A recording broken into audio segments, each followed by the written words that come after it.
My husband left me after 20 years of marriage for a younger woman and took everything in the divorce. I slept in my car. But a month later, a stranger called. You are the sole heir to a $200 million fortune. But there is one condition. Good day, dear listeners. It's Diana again. I'm glad you're here with me. Please like this video and listen to my story till the end, and let me know which city you're listening from. That way I can see how far my story has traveled. People always ask me when I knew.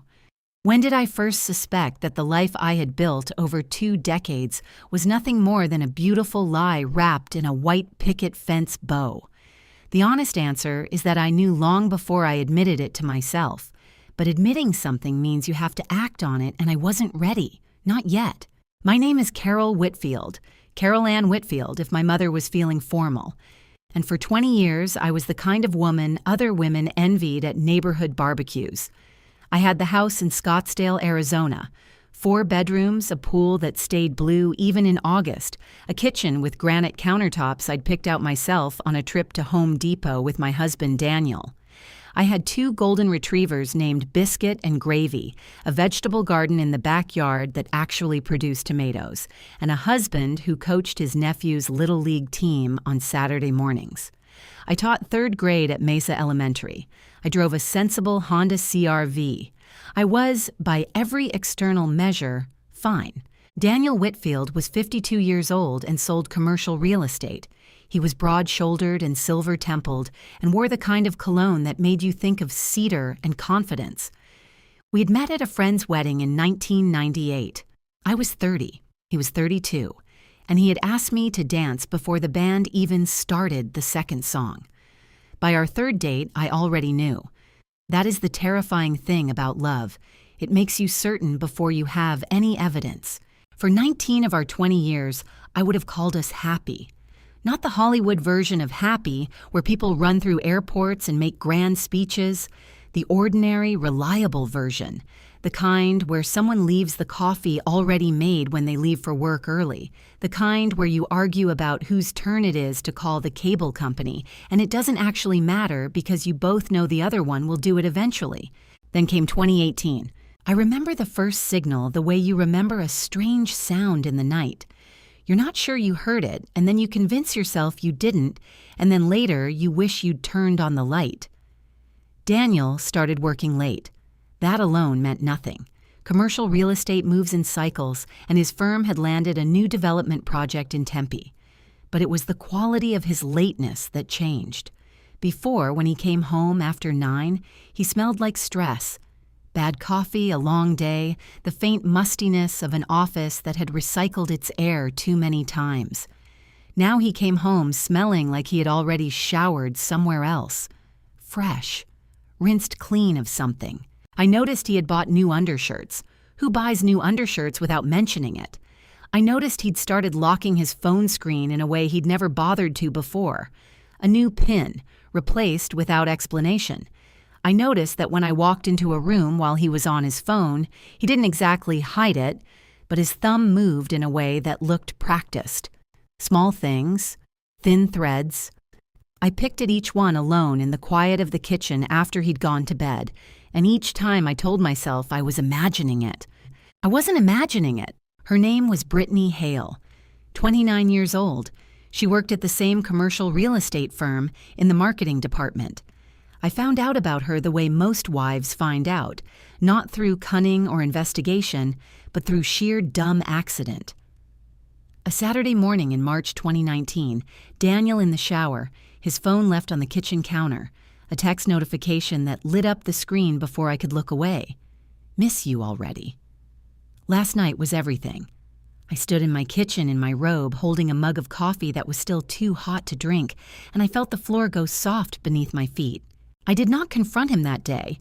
I know people judge that choice. They say, "Why didn't you say something?" But confrontation requires a plan, and I had no plan.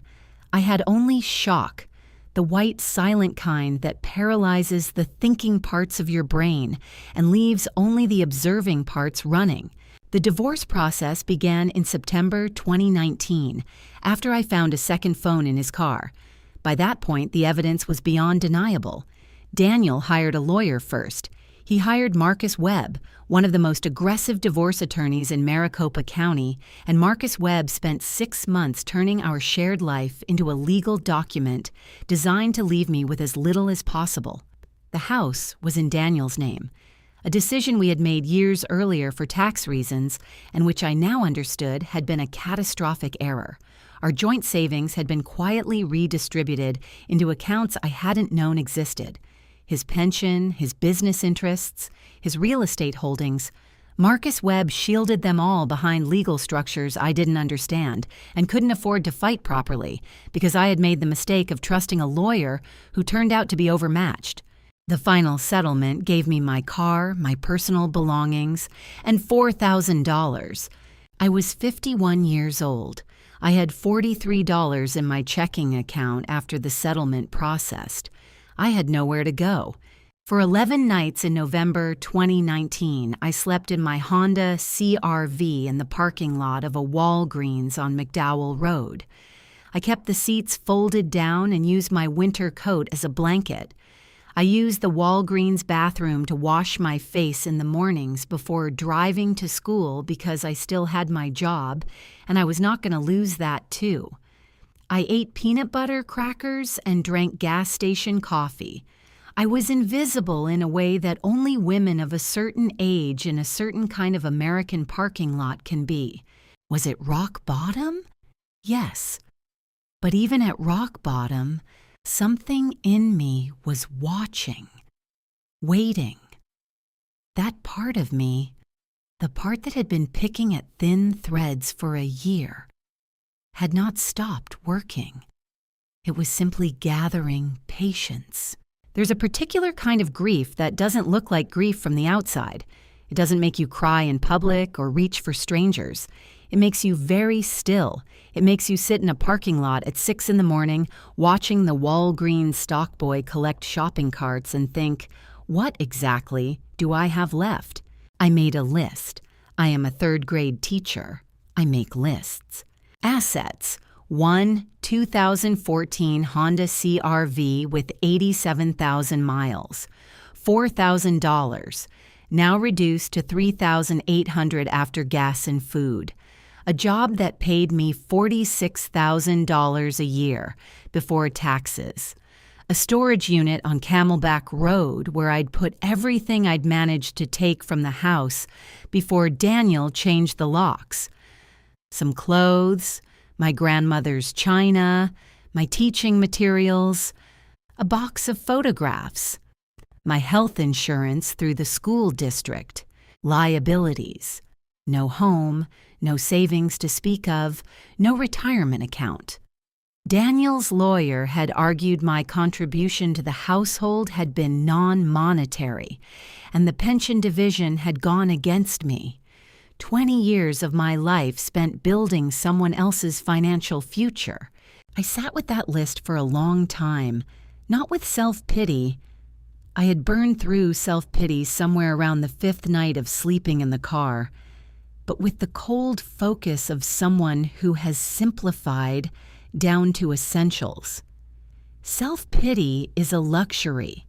Anger, if you refine it properly, is a fuel. What had Daniel actually done? I started writing it down on the back of a Walgreens receipt because I had no notebook. He had begun the affair no later than early 2018.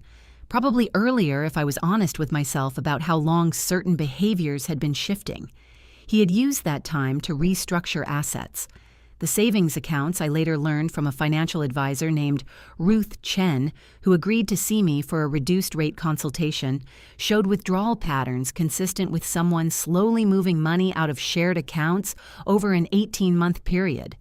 That was not impulsive behavior. That was premeditated. Marcus Webb had filed the divorce papers within 2 weeks of Daniel telling me he wanted out. So fast that the paperwork must have been prepared in advance. My own lawyer, a mild-mannered man named Gary Pratt, who specialized primarily in personal injury cases and had taken my case as a favor to a mutual friend, had been outgunned from the first filing. I had not known enough to know I needed someone meaner. That was my first real lesson. In war, it matters enormously who you bring to the fight. I got a second job. Within 2 weeks of the settlement, I was waitressing Friday and Saturday nights at a chain restaurant called Copper Moon Grill on Shea Boulevard. My feet ached after double shifts. I wore compression socks underneath my uniform slacks and smiled at tables of couples on date nights and thought things I won't repeat here. But I saved every tip in a separate envelope I kept in the zippered pocket of my winter coat. Within 6 weeks, I had enough for first and last month's rent on a small apartment. 1 bedroom, 2nd floor, in a complex called Desert View on the east side of Mesa. The carpet was beige and slightly worn. The kitchen window looked out at a parking structure. It was mine. From that apartment in the evenings after school, I began to think seriously about what I actually wanted, not emotionally. I had learned to table emotion for designated hours on weekend mornings, which sounds clinical and probably was, but strategically. What did I want to accomplish? 3 things. First, to understand fully how the financial maneuvering had been done so that I could determine whether it had crossed from aggressive legal strategy into actual fraud. Ruth Chen had planted that seed. She'd said, carefully, as if she was not quite saying it, that the pattern of withdrawals she'd described existed in a legal gray zone. Some people, she'd said, find it worthwhile to have a forensic accountant look at documents like these. I had written that down. Second, to find a better lawyer. Not Gary Pratt, God bless him. Someone who played the same game Marcus Webb played. Third, and this one surprised me when it surfaced, I wanted to understand what Brittany Hale actually was. Not emotionally understand, practically. Because something had begun to itch at the back of my mind about how quickly Daniel had moved, how prepared he had been, how thoroughly he had insulated himself. People in love are sloppy. People executing a financial plan are not. And I began to wonder whether Brittany had been a passenger in that plan or a co-pilot. I didn't have answers yet. I had only questions, and a beige apartment and a winter coat with tip money in the pocket. But for the first time since I had read that text message in my kitchen, I felt something other than grief. I felt like a woman with a plan. The forensic accountant's name was David Park, and he worked out of a small office in Tempe that smelled like old paper and printer toner, and the kind of fluorescent-lit seriousness that I found deeply reassuring. He was in his mid-40s, quiet, precise, the sort of man who never used 2 words when one would do. I had found him through Ruth Chen's referral. His initial consultation was $300, which I paid in cash from the tip envelope.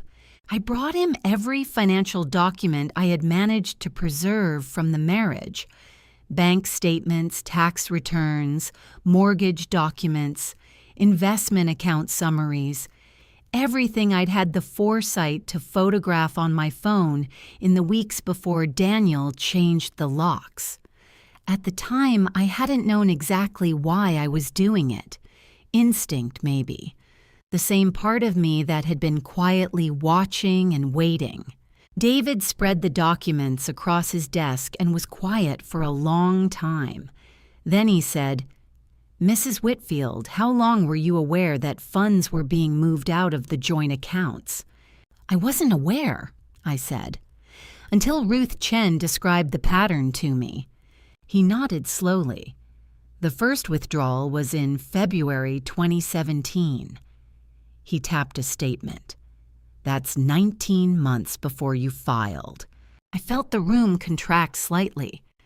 February 2017 was 8 months before I had noticed the first odd behavior. The late nights, the new phone habits, which meant the financial restructuring had started before the affair was even visible, or before I'd been allowed to see it.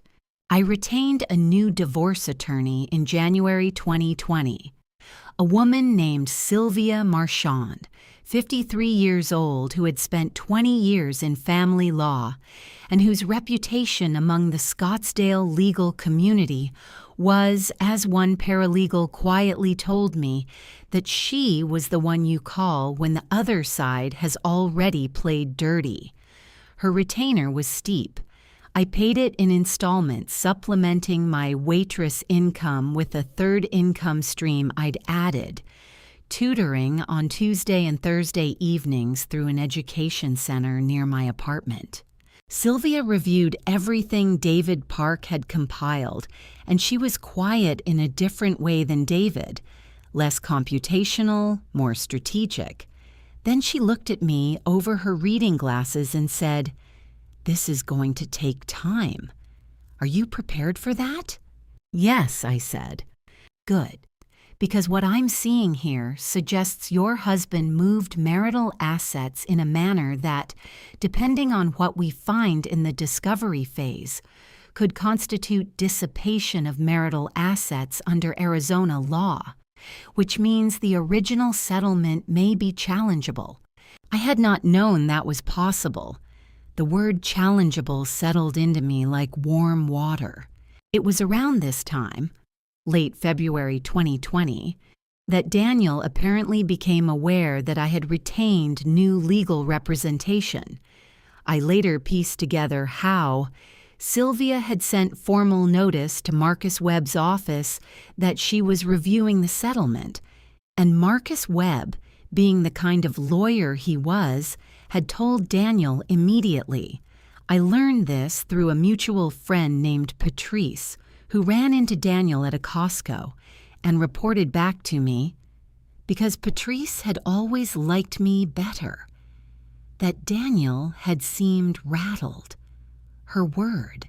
Brittany Hale, I was told by the same Patrice, had also noticed. The two of them had been seen at a restaurant Patrice happened to frequent, leaning across a table toward each other in the particular posture of people who are not having a romantic dinner, but a worried conversation. Brittany had, apparently, moved into the Scottsdale house by December 2019. She was the one sleeping in my kitchen with my granite countertops. I noted this fact and filed it, and did not spend emotional energy on it that I needed elsewhere. Then came the phone call. It was a Thursday morning in March 2020. I was sitting in my car outside Mesa Elementary eating half a protein bar before first period when my phone rang from a number I didn't recognize. A 704 area code, Charlotte, North Carolina. I almost didn't answer. I nearly let it go to voicemail and went inside to teach fractions. Instead, I picked up. "Is this Carol Ann Whitfield, formerly Carol Ann Baxter?" Baxter was my maiden name. No one had called me by it in over 20 years. "Yes," I said slowly. The man on the other end identified himself as Gerald Hooper, an attorney with the firm Hooper, Chase, and Lindell in Charlotte. He spoke carefully with the measured cadence of someone who delivered unusual news professionally and had learned not to rush it. He told me that a man named Raymond Baxter had died 3 weeks earlier. Raymond Baxter had been my mother's older brother, an uncle I had met exactly twice as a child, who had moved to Charlotte in the 1970s and built a construction company that had expanded over 4 decades into a mid-sized regional contracting empire. He had never married. He had no children. In his will, Gerald Hooper said, Raymond Baxter had named me, his only surviving blood relative on his mother's side, as the sole heir to his estate. The estate was valued as of the most recent assessment at approximately $200 million. I sat in my car in the school parking lot and I did not say anything for what must have been a full 30 seconds. "Mrs. Whitfield," Gerald Hooper said, "are you there?" "I'm here," I said. "What's the condition?"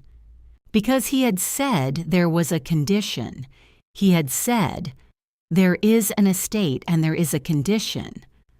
I had heard both parts. Gerald Hooper paused just briefly in a way that told me the condition was not a small one.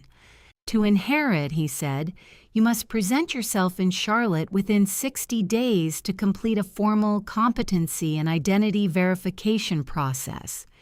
And you must demonstrate, through a documented review process that will take approximately 3 to 6 months, that you are not currently involved in or the beneficiary of any fraudulent legal proceeding. The estate's co-executor has the legal right to challenge the inheritance on grounds of moral character. His name is Preston Baxter. He is Raymond's nephew on his father's side. I wrote that name down on the back of the protein bar wrapper. Preston Baxter. And I thought, so there is someone who does not want me to have this. Of course there was. There always is. I called Sylvia Marchand from the school parking lot, still sitting in my car with the protein bar wrapper in my hand. She picked up on the second ring. "I need to tell you something," I said, "and I need you to tell me whether it changes anything legally." She was quiet through my entire account of the phone call. Then she said, "It changes everything in the best possible way. The inheritance itself," Sylvia explained, "did not directly affect the divorce settlement challenge. Those were separate legal proceedings in separate states. But it changed the practical calculus in a way that mattered enormously. It meant I had the financial foundation to sustain a prolonged legal battle in Arizona without depleting myself. It meant I could afford the best experts. And it meant, critically, that if Daniel or Marcus Webb had any idea what was coming, the urgency to stop me would become acute. "Don't tell anyone," Sylvia said. "Not yet, not until I advise you to." I didn't, but someone found out anyway. I flew to Charlotte on a Wednesday in late March. I used personal days from school and met Gerald Hooper in a downtown office building with windows that looked out over the city skyline. He was in his late 60s, white-haired, with the slow-moving thoroughness of a man who had spent his career ensuring that nothing he said could later be misinterpreted. He walked me through the verification process, a formal identification review, an affidavit of my relationship to Raymond Baxter, supporting documentation of my birth record and family history. It would take time, he confirmed, 3 to 4 months for the estate to clear probate, assuming no formal challenge was filed. "Will Preston file a challenge?" I asked. Gerald Hooper chose his words with care. "Preston Baxter has retained legal representation," he said. "I cannot speak to his intentions. I would advise you to assume that he will exercise every available option." I had already assumed that. Preston Baxter was 60 years old and had spent 40 of those years expecting to inherit something from his uncle's estate. Raymond had made no promises. Preston's attorney would later concede that under oath. But Preston had assumed, in the way that certain men assume things about money, that he was owed. He had a construction business of his own in Charlotte, considerably smaller and considerably less successful than Raymond's, and he had, according to Gerald, twice approached Raymond about investment capital and been declined. His feelings about me were uncomplicated. I was an obstacle. Back in Arizona, I had been moving on the second front. David Park had completed his forensic analysis. The report was 43 pages, single-spaced, and its conclusions were not ambiguous. Between February 2017 and August 2019, Daniel Whitfield had transferred or restructured approximately $340,000 in marital assets into accounts, business entities, and investment vehicles not disclosed in the divorce proceedings. The original settlement had been calculated on incomplete and, in David's professional opinion, deliberately incomplete financial disclosures. Sylvia filed the motion to reopen the settlement in April 2020. Within 72 hours, Marcus Webb called Sylvia's office. She described the call to me in her conference room. Webb had been controlled, she said, but not quite as controlled as he would have liked to appear. He had used the word frivolous 4 times. He had suggested that proceeding would be costly and unproductive. Sylvia had thanked him for his thoughts and ended the call. That was when Daniel called me directly. It was a Saturday afternoon. I was in my apartment grading reading assessments when my phone lit up with his name. A name I had almost deleted from my contacts 3 times and never quite managed to. I answered, "Carol." His voice was the voice I had known for 20 years. Low, textured, familiar in a way that still reached something involuntary in my chest, which I immediately noted and set aside. "I think we need to talk." "Okay," I said. "You're making a mistake. Whatever you think you're going to find, you're not going to find it. Gary Pratt made his choices in that settlement and you signed it. The law is very clear on—" "Daniel," I said, "I have a forensic accountant's 43-page report.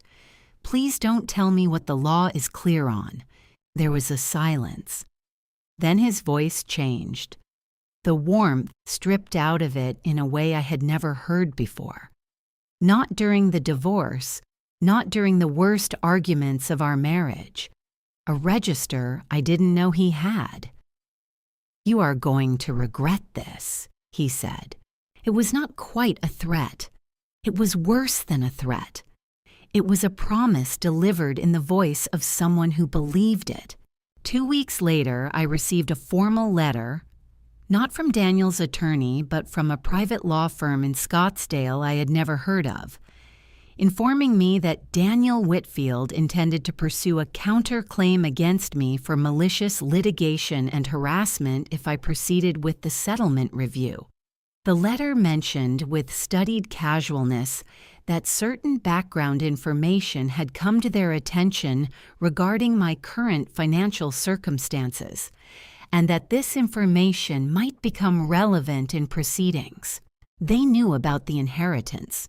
I don't know to this day how, possibly through Patrice, who knew more about my situation than anyone, and who I subsequently, and with real regret, stopped confiding in. Possibly through someone in Gerald Hooper's office, possibly through Preston Baxter, who had connections of his own. But the letter was designed to do one thing: frighten me into backing down by implying they could weaponize my inheritance claim against me, frame it as evidence that I was litigating in bad faith to inflate my own financial position. I took the letter to Sylvia. She read it twice, set it down, and said, "They're bluffing. This is a pressure letter.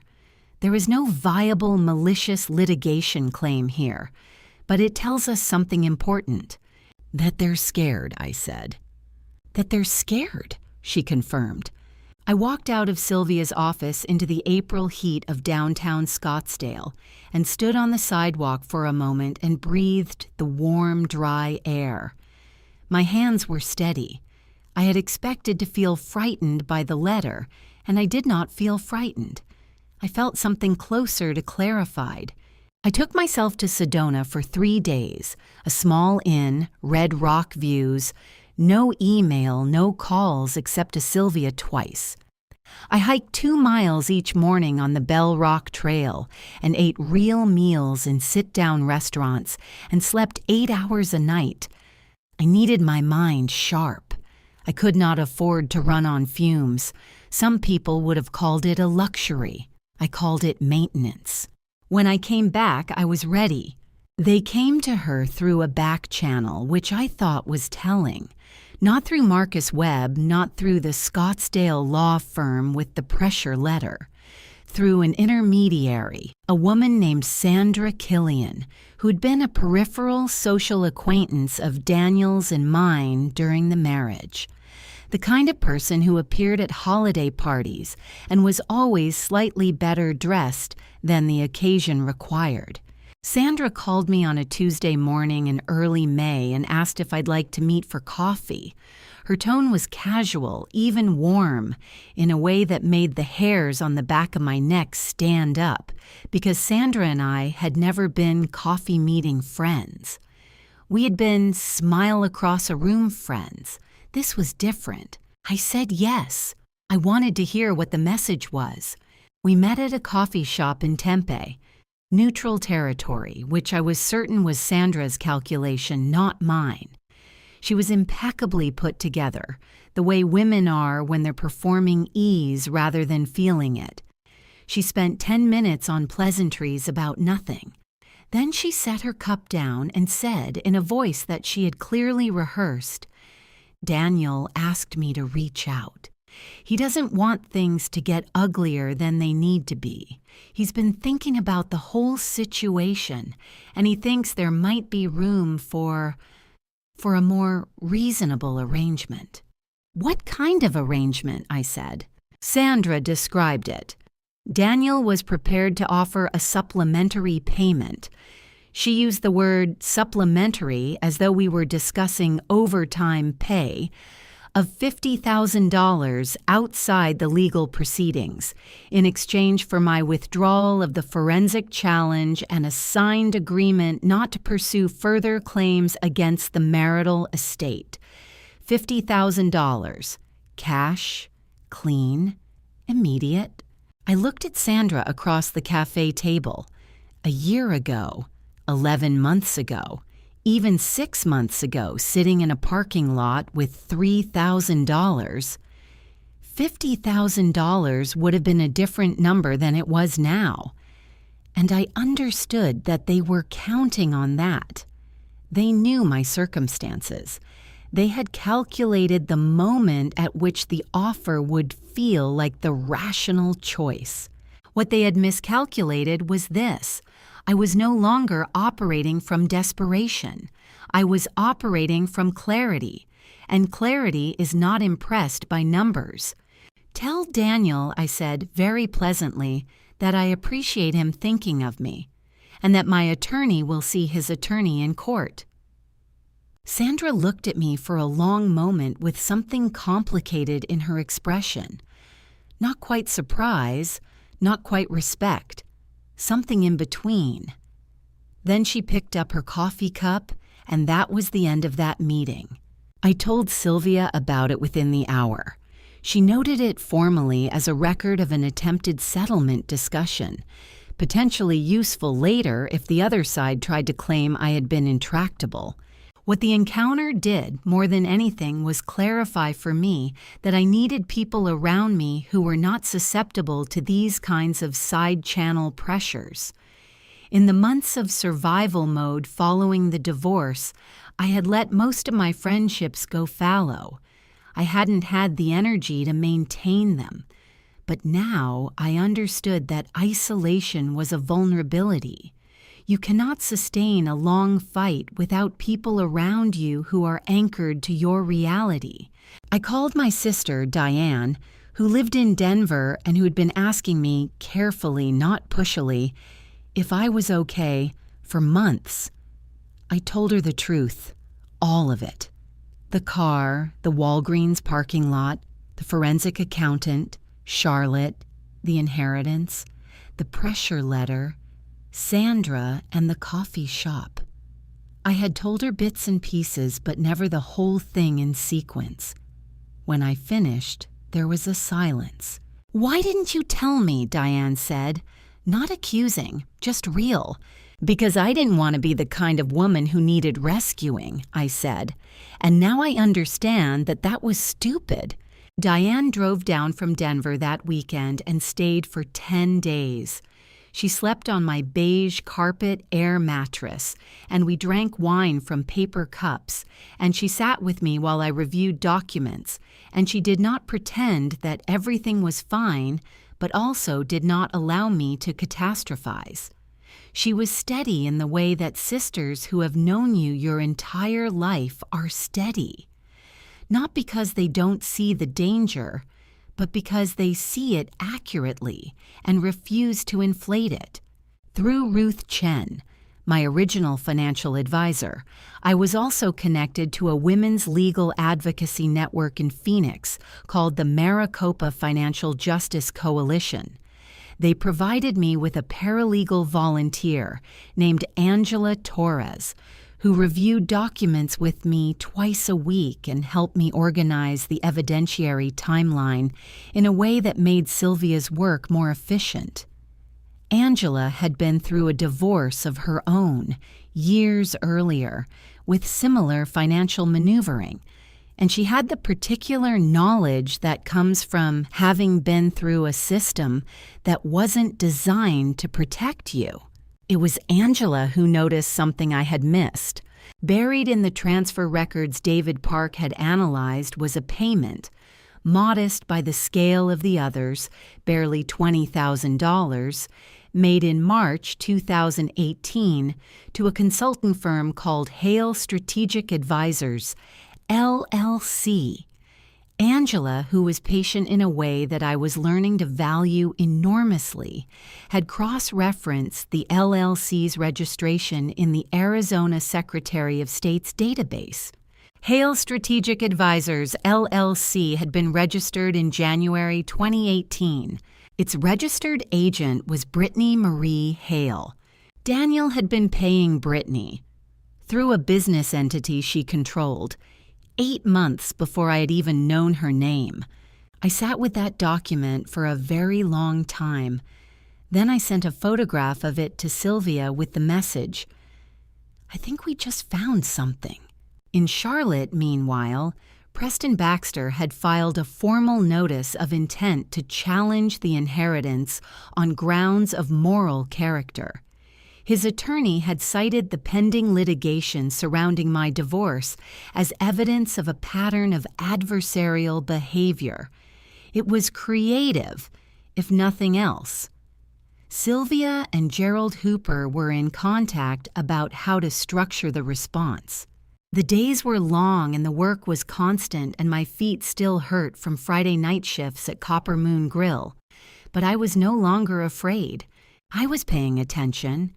And paying attention is a form of power that people underestimate right up until it is too late. They showed up on a Saturday morning in June unannounced. I say unannounced, but that is perhaps not entirely accurate. Daniel had sent a text the previous night that said only, "Can we talk tomorrow? In person. Both of us." I had read it, noted it, told Sylvia, and replied, "Yes. 10 a.m., my apartment." I wanted it on my ground, brief and on record. I want to be honest about how I felt the morning they arrived. I had been telling myself, and mostly believing, that I was beyond the emotional weight of seeing them together, that the months of legal work and daily motion had calcified something in me. But there is a specific pain in watching two people walk toward you as a unit. His hand at the small of her back, her posture slightly too composed. When one of those people was your life for 20 years. It is not the same as grief. It is smaller and sharper and more specific. I noted it. I did not permit it to do anything to my face. I made no offer of coffee. They sat on the beige couch in my small apartment, the couch I had bought at a Goodwill for $60 in November.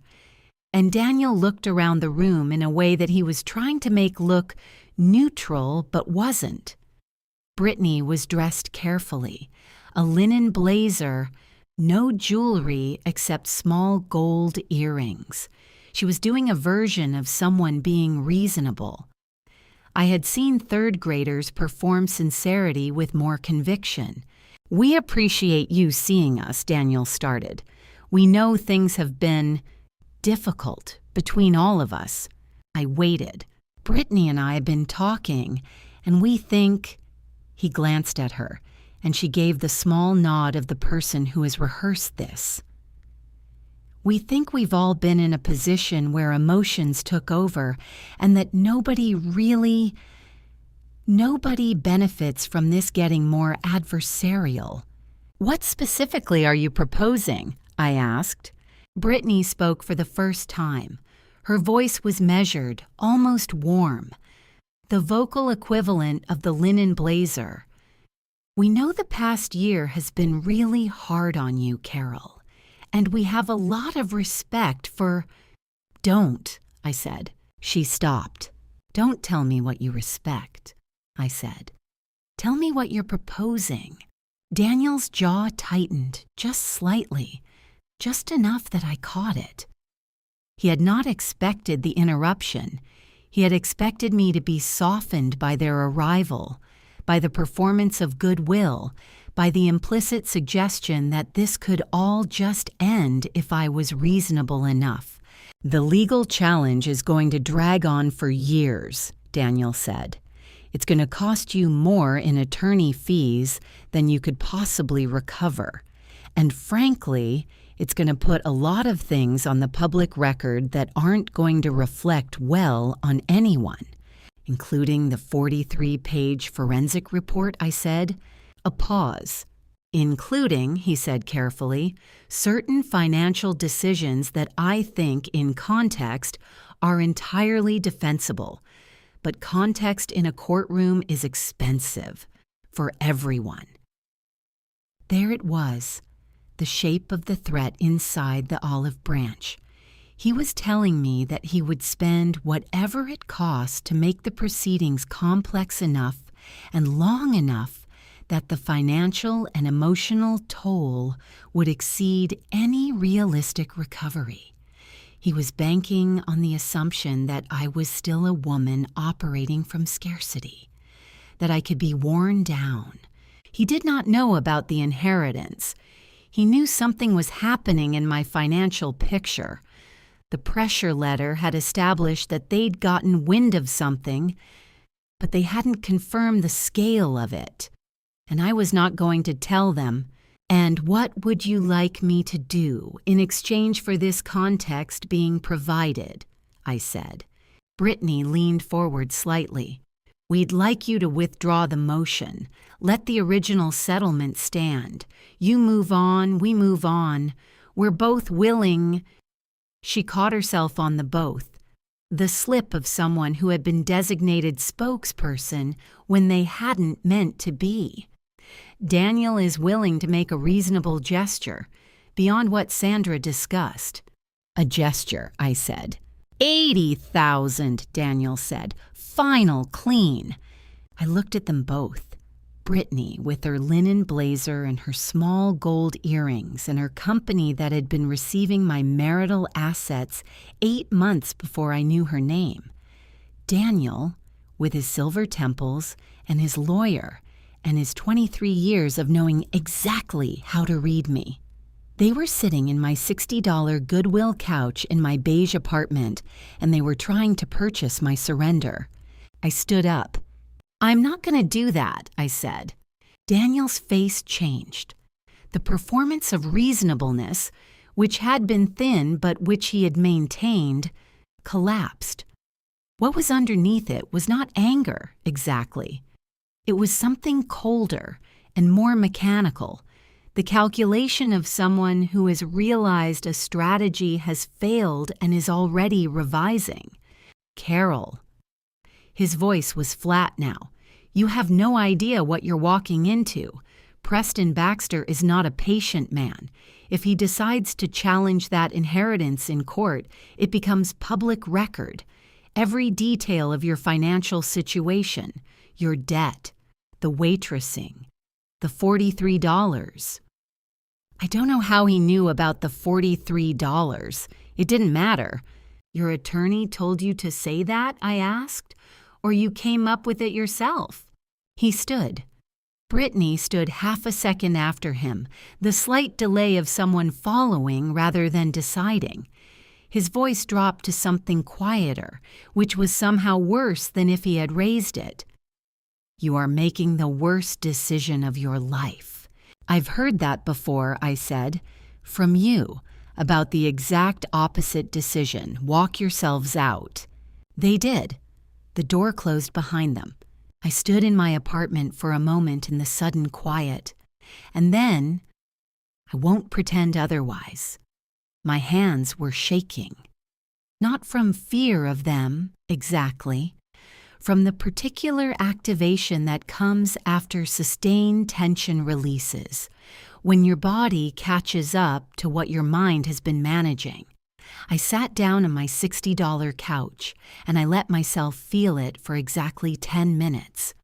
The fear, the residual pull of his voice, the strange grief of seeing 20 years reduced to a negotiation in a room this small. Then I picked up my phone and called Sylvia. They were here, I said. They offered $80,000. I said no. And Daniel mentioned the $43, which means someone has been investigating my personal financial history. You should know that. Sylvia was quiet for a second. Then, good. Write down everything that was said, in the order it was said, within the next hour. Timestamp it. That conversation just became evidence. I got out a notepad. I wrote it all down. Every word I could remember, and I felt the fear, which was still there, still real, shift into something else, something harder and more directed. Fear, I had been discovering, was not the opposite of courage. It was the raw material courage was made from. Every time they frightened me, they gave me more of it. There's a particular silence in a conference room before a legal proceeding begins. Not the silence of emptiness, but the silence of people performing calm. By October 2020, I had learned to recognize it. The Arizona hearing was held in Maricopa County Superior Court on October 14th. Marcus Webb arrived with 2 associates and the confidence of a man who had never genuinely expected to lose this kind of motion. Sylvia arrived with David Park's forensic report tabbed and indexed, a supplementary analysis from a second accountant, and the document Angela Torres had found. The incorporation records for Hale Strategic Advisors, LLC, and the transfer of $20,000 from the marital account to Brittany's entity in March 2018. Webb had received that document in advance, technically. But there is a difference between reading something and being prepared for it to be read aloud by someone who understands exactly what it means. The judge was the Honorable Patricia Okafor, a woman who had spent decades listening to people explain why the rules shouldn't apply to them.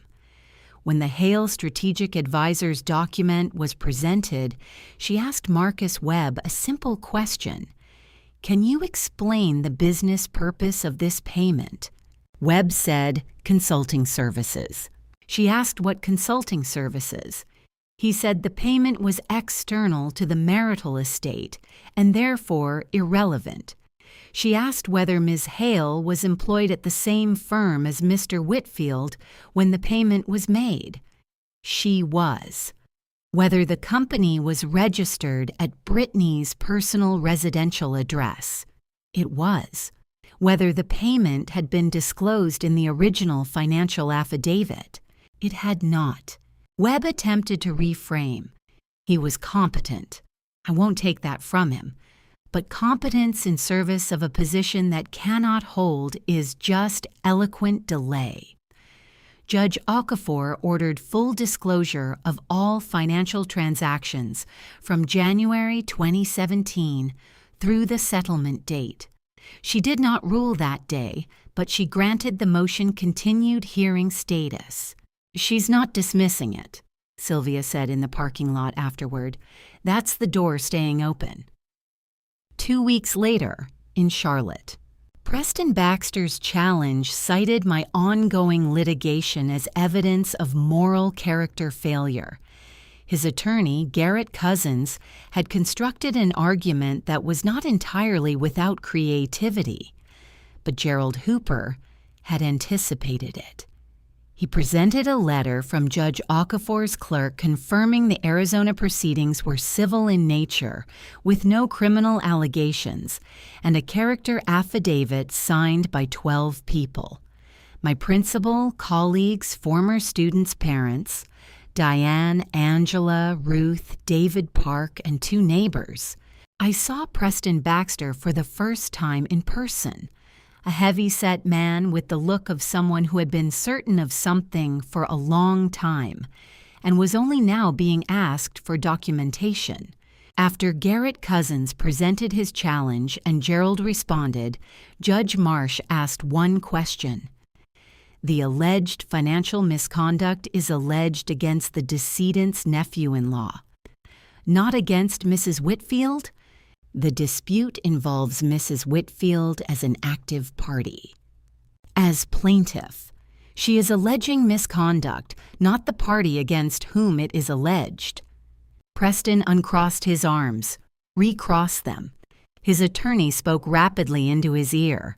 Judge Marsh ruled from the bench. He denied the moral character challenge. He confirmed me as sole heir. He ordered probate to proceed without further obstacle.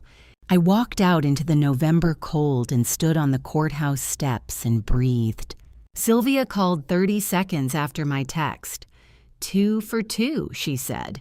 Not done yet, I said. No, but we're close. The final Arizona ruling came in February 2021. The full financial disclosure, conducted under oath against David Park's forensic framework, produced what Sylvia called a cascade. The total value of concealed and improperly categorized marital assets was $418,000. The Hale Strategic Advisors payments, which had continued through a second shell entity, totaled $37,000. Daniel's attorneys characterized these as legitimate business expenses. Judge Okafor found this unpersuasive. She vacated the original settlement. A court-appointed financial special master recalculated the equitable division. The result was a judgment against Daniel Whitfield of $520,000. The corrected asset share, plus a punitive adjustment for deliberate non-disclosure, plus legal costs. Marcus Webb filed an appeal. It was denied 6 weeks later. Daniel paid. He sold a portion of his commercial real estate portfolio to generate the liquidity. The Scottsdale house, my granite countertops, my pool, was also reevaluated as part of the inequitably awarded estate. Daniel and Brittany vacated in spring 2021. It sold for $680,000. My equitable share was half. In Charlotte, the Raymond Baxter estate cleared probate in March 2021. Gerald Hooper called on a Tuesday afternoon and told me, in his careful way, that the inheritance had been formally transferred. $200 million. The number became real in degrees. Preston filed a second challenge arguing a procedural irregularity. It was denied within 3 weeks. His legal costs in pursuing both challenges had exceeded $80,000, money he did not have in abundance. Gerald Hooper noted this with characteristic understatement. Mr. Baxter appears to have exhausted his viable legal options. The Hale Strategic Advisors documentation existed on the public record, naming the LLC and describing its purpose with precision. I did not pursue Daniel or Brittany further. I had sought justice in a legal process, and the legal process had produced a public record. What people did with that record was their own business. In June 2021, I signed the final paperwork in Gerald Hooper's office with a view of the Charlotte skyline and a cup of decent coffee. I signed my name, Carol Ann Whitfield, an ordinary signature for an extraordinary thing. I did not quit teaching immediately. For fall 2021, I went back to Mesa Elementary and taught 3rd grade. I needed time to understand what $200 million meant in the texture of ordinary days. What I learned is that money removes certain pressures, and those pressures were real and their removal was enormous. But what you fill the space with is still up to you. I bought a house in Sedona. Adobe style, backed up to a creek, red rock views from the kitchen window, a garden the realtor warned was challenging but possible. I took that as a personal recommendation. The tomatoes came in that fall. I resigned at the end of the school year and endowed an anonymous classroom resources fund. Arts and reading materials for every 3rd grade classroom in the district for 20 years. I traveled. Portugal, Denver, with Diane. I met Paul at a Sedona hiking group, a retired civil engineer, patient and unhurried. He asked me at the Bell Rock turnaround if I wanted coffee afterward. Not dinner, coffee. I thought that was the right instinct. 2 years later, he knew my whole story and didn't find any of it remarkable. Daniel and Brittany married in January 2021 and separated by late 2022. The court record had done its quiet damage professionally and financially. His second divorce was not simple. Brittany moved to Seattle. Preston's construction business contracted badly under the weight of his legal costs. I felt no satisfaction. Only the flat recognition that consequences are not punishment. They are simply what happens. I got 2 rescue dogs, Edmund the Greyhound and Penelope the Terrier, aggressively cheerful despite a difficult start. On an October evening, I sat on the back porch with tomatoes and salt, watching the red rocks go golden. This is mine, not triumphantly, just as a fact, exactly enough. In that Walgreens parking lot, $43, winter coat for a blanket. I couldn't have imagined any of this. Not because I lacked hope, because hope felt like something I couldn't afford. Here's what I learned. The women who survive are not the ones who were never knocked down. They are the ones who, while down, start counting, start documenting. Start finding the people who will stand beside them when it matters. Never mistake patience for weakness. Never mistake a quiet woman for a passive one. What would you have done in that parking lot? Leave it in the comments. I genuinely want to know. If this story stayed with you, please subscribe and share it with someone who needs to hear it. Thank you for listening.